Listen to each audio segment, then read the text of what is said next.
JC Tickets provides first-class trips to Ravens road games, including airfare, 4-star hotels, game tickets, and cocktail parties. We also help provide great seating locations to all Ravens home games. JC Tickets, where the games begin. Visit us at jctickets.net.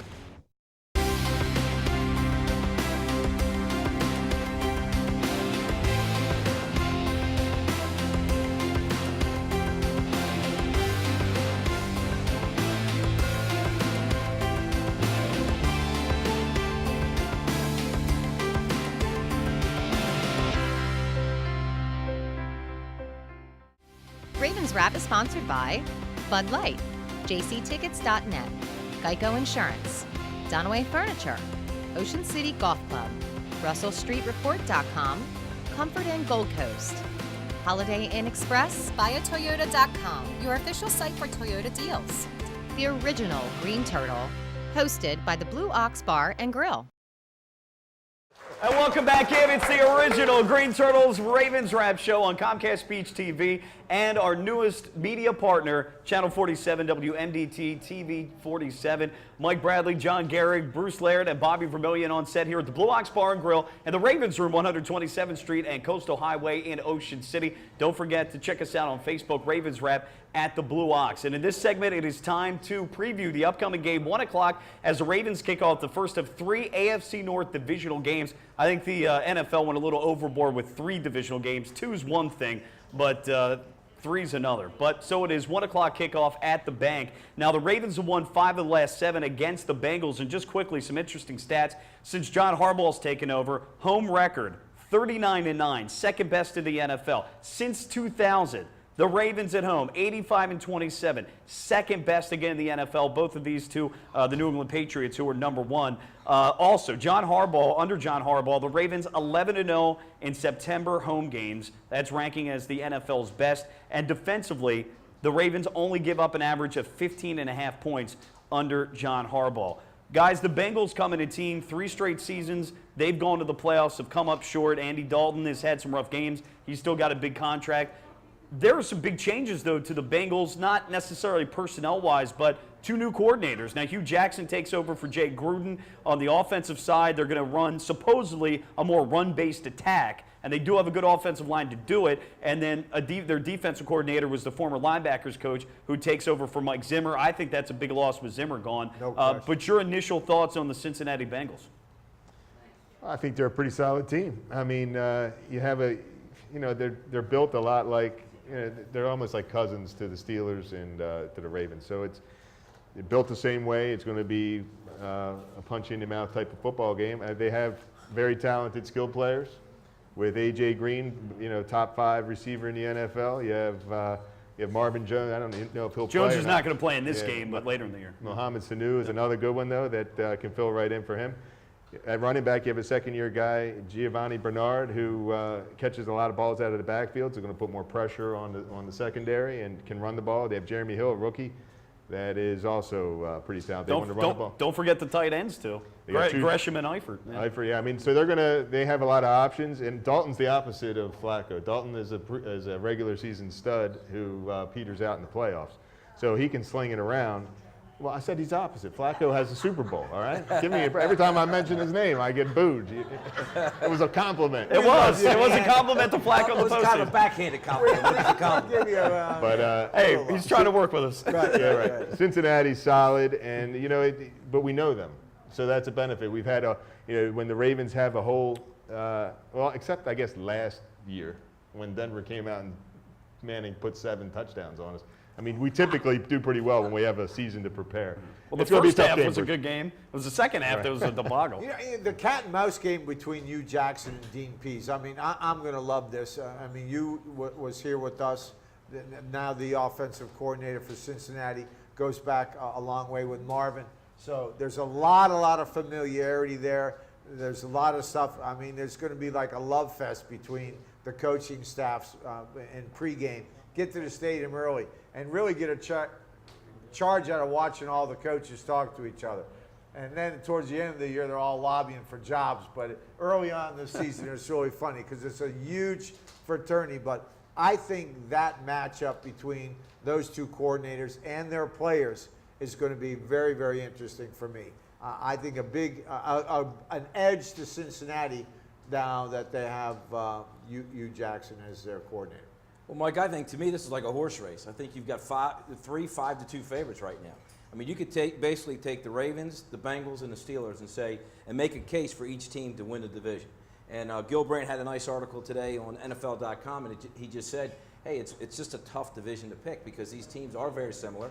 I think the Ravens and the Steelers, made a case this year and made their teams a little bit better. I'm not sure Cincinnati really gained that much in the offseason. And with the loss of their two coordinators, I think that's a big fact. It's good that we're getting them early. We talked about it with Flacco earlier. No excuses. The Ravens don't have any excuses. They open up at home. This is a team that beat them and knocked them out of the playoffs last year, so they should definitely go into this game with a chip on their shoulder. It'll be interesting to see what happens in this game. But also, I think, win or lose, and depending how they play, for sure, in week 2, we're certainly going to have a lot to talk about. Yeah, I tell you one thing, Bobby. You made a good point about with the Bengals last year in that last game. But the Ravens, I think the Bengals scored 34 points in that last game. Did.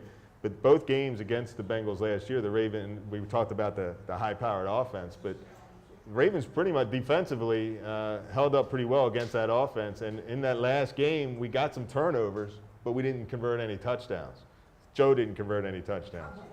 We kicked Justin Tucker converted field goals. Well, but that was a big difference in what turned that game around. So we're going to need to take advantage. When you have a good team on the ropes like that, you're going to have to take advantage of opportunities. Got to score 7 when the opportunities are there. Yeah, no, so a couple of stats. The Baltimore Sun always comes out with 5 stats that stand out before the game. Some you take, some you don't. For instance, Gary Kubiak's offenses against the Bengals, like every year is different and unique, and the last time they played was a couple years ago, so I throw that out. But Andy Dalton has thrown the most career interceptions against the Ravens than any other team, 11.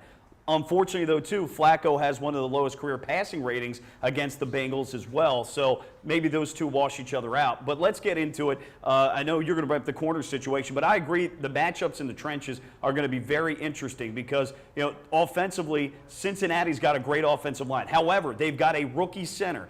Will Dean Pease try to confuse the heck out of him? I was talking offset to you guys about the fact that last year, the one time we saw organized chaos and aggressive approach out of Dean Pease was last year at home against Andy Dalton. It looked like the old Chuck Pagano, Rex Ryan defenses. We didn't see that the rest of the year. We saw that against Cincinnati, and it was effective. Will they try to confuse them? Also, conversely, our offensive line, Rick Wagner's going up against Carlos Dunlop, who had 7.5 sacks. Eugene Moreau's going to have his hands full against Wallace Gilberry. So the matchup of the trench is going to be interesting. It's going to be pivotal, and that's what's so much fun about that. And if anybody's going to have to go, Eugene Monroe's going to be on his own. It's going to be one of those things, listen, we got to chip the kid. We're going to put a tight end over there sometimes. We're going to keep the back maybe in on his way out to give a little bang to the defensive guy coming. And that's what happens during these weeks. Sometimes you'll say to a player, I remember defensively to some of my corners said, listen, dude, we're going to window dress it. But we're leaving you by yourself a lot more on this week than normal. Yeah. And that just becomes the game plan dictates that. And that's what you're going to see. If Cincinnati is able to run the football with 3 wides, 1 tight end and 1 back, it's going to be a long day for Baltimore. Remember, 3 wideouts, a tight end and 1 back. You can still run the football. You got to almost go to nickel to defend that. I mean, you can't have those 3 wides because you can pass the football all over the place. So we'll see what happens. Look at that personnel set and see what they do with it. Just going to bounce it back to you and let you guys take over. Cornerback situation, though. Jimmy Smith, Lardarius Webb, Asa Jackson either missed the entire preseason or a lot of time, practice time. Concern there. The Ravens pick up a guy called Derek Cox who was cut, I believe, either by the Vikings or Jags. Who knows who's going to be the third corner? They're not revealing it, but a lot of concern there. And, Bruce, I'll just ask you this. You can say, well, hopefully we can get a pass rush with 4 and drop 7 into coverage, but I would argue, why not blitz? And if you're effective, that's less time those corners have to cover. You got that, but and again, that's the cat and mouse that you have with these coordinators. That's what's going to be going on. And how much of a break are you going to give Lardarius Webb? I've just never seen an athlete, I don't care what sport you're in, not have almost any practice time and be able to come out there and be that sharp. RG3, well, that's right, he didn't have good. So we'll see how we'll really see how that plays out. And that's why when you talk about an Asa Jackson, being out for almost 2.5 weeks. That's why that offensive set of Cincinnati, 3 wides, 1 tight end, 1 back. We'll see if they shove it down their throat. Yeah, that said, though, I mean, these games have never been, they're pretty ugly, typically. Yeah, they can be. I mean, yeah. they're, so, you know, even the game we won in overtime, A.J. Green had to catch that jump ball in the end zone at the end of the game to even put it into overtime. So, you know, just because the Bengals are loaded with talent, the Bengals didn't run well against the. Remember, they are the Bungles. They still have it. That's right. Well, Bobby, the good news, Marvin Jones is out. So Mohamed Sanu, very good deep guy, he's in. But after that, you have Brandon Tate, and he's more of a special teams guy. So I'm thinking you're going to see more 2 wides, 2 tights, and not 3 wides. That may be a help to our corners. It may be a help to the corners, but I think, again, it's a big question mark. I mean, this whole going into this game for the defense is a question mark. What are we going to see? I mean, how healthy is Ladarius Webb? How healthy is Jimmy Smith? You know, how in condition are they? And can they play a whole four quarters, or do we have to sub them? And if we do sub them, who's going to play in the corner position? Is it Chalky Brown? Is it Asa Jackson? So I think this is a really, really interesting My vote, game. Bruce Laird. And it's going to be a hard game to really Brown. predict. And really, you hate to say this, but anything can happen in this game. I firmly believe that. And I'm going to be so excited about just watching the coordinators try and mix and match their thinking about each other, because they all know each other very, very well. And Hugh Jackson, I think Hugh Jackson's just going to go after the secondary big time. I really do. But here we have Jimmy Smith. If he is healthy, I mean, it looks like his star is about ready to shine. I hope so. Talk about Matt Elam. Sometimes it just takes a little while to figure it all out and become a pro. I mean, let's just face it. It's not physical ability coming out of college. You're better than everyone. Sometimes you have to learn how to be a pro, and it looks like he has. A.J. Green leads the league in targets almost every year, so, you know, it's going to be interesting. Bobby, you talked about the effective running game in the preseason. Hopefully that translates. I got to think, hey, the game plan, and we just got 60 seconds, wear down that defensive line to lessen the pass rush. Their safeties aren't good. Let's utilize the tight ends, or at least one of them with Dennis Pitta, and go that route. So, I mean, we have as many weapons, if not more, than the Bengals do on that side. So your prediction here. My prediction, I think we all agree on this. If the Ravens are going to win this game, they're going to have to score at least 30. So I'm going to say 30-27 Ravens. They're at home. Yeah, 3 points. Well, I'm not. I know they have to score 30, but I'm going to say 26-24 Ravens, just squeaking it out with Justin Tucker. Kick the ball, baby. You got to have Justin Tucker. I'm going to go the other way, though. I'm saying Quickly. Hey! Quickly, John. We're running out of time. I'm going 19-17 Ravens. Wow. Justin Tucker, MVP, of course. All right. I do think it's going to be an offensive game. I'll take the Ravens 28-24. I hope to see that organized chaos back. All right. We'll be back next week. It is the Ravens Wrap Show, Comcast Speech TV, and WMDT TV Channel 47. See ya.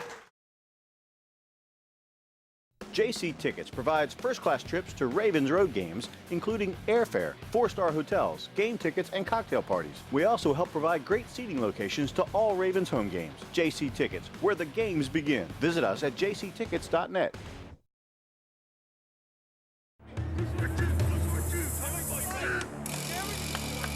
What's this all about? We're giving Rich the NFL experience of a goal line dive. Really?